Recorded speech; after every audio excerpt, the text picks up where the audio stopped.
मौन रहना सीख ले तो उसकी अधिकांश समस्याएं स्वयं ही समाप्त हो जाती और सत्य में मौन में बड़ी शक्ति होती है, बड़ा बल होता है। किंतु वो बल किस काम का जो समय आने पर आपके काम ही ना आए। क्या सदा मौन रहना उचित है? नहीं। इतिहास साक्षी है। संसार में अधिक विपदाएं इसलिए आई क्योंकि समय पड़ने पर मनुष्य उसका विरोध नहीं कर पाया, मौन रह गए। यदि मौन रहना शस्त्र है तो उसका सही समय पर उपयोग करना भी आवश्यक है।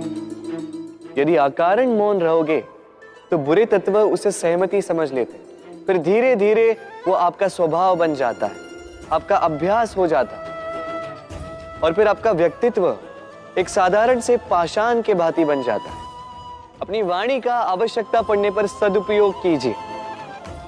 वाणी को कब वश में रखना है और कब मौन नहीं रहना है, इससे भी अधिक महत्वपूर्ण है यह समझना कि उसे कब तोड़ना है।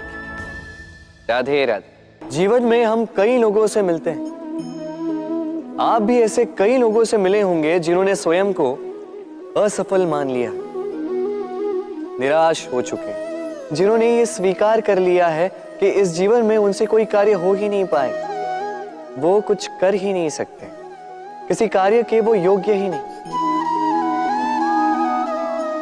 किंतु ऐसा नहीं, इस संसार में ऐसा कुछ भी नहीं है जो योग्य नहीं है। कोई ऐसा अक्षर नहीं है जो किसी मंत्र का भाग ना, कोई ऐसी जड़ी बूटी नहीं है जो औषधि ना, कोई ऐसा विष नहीं है जो समय आने पर अमृत ना बन जाए। और इसी प्रकार कोई व्यक्ति अयोग्य नहीं होता, उसे अयोग्य बनाती है उसकी सोच। इसलिए स्वयं को जानो, जान जाओगे कि आप क्या हो। अपने अंतर्मन को जगाएं। आप देखेंगे कि जिस संसार की नींव ही बनी है आशा से, उस संसार में निराशा, हताशा और हार जैसा कोई भाव अस्तित्व ही नहीं रखता।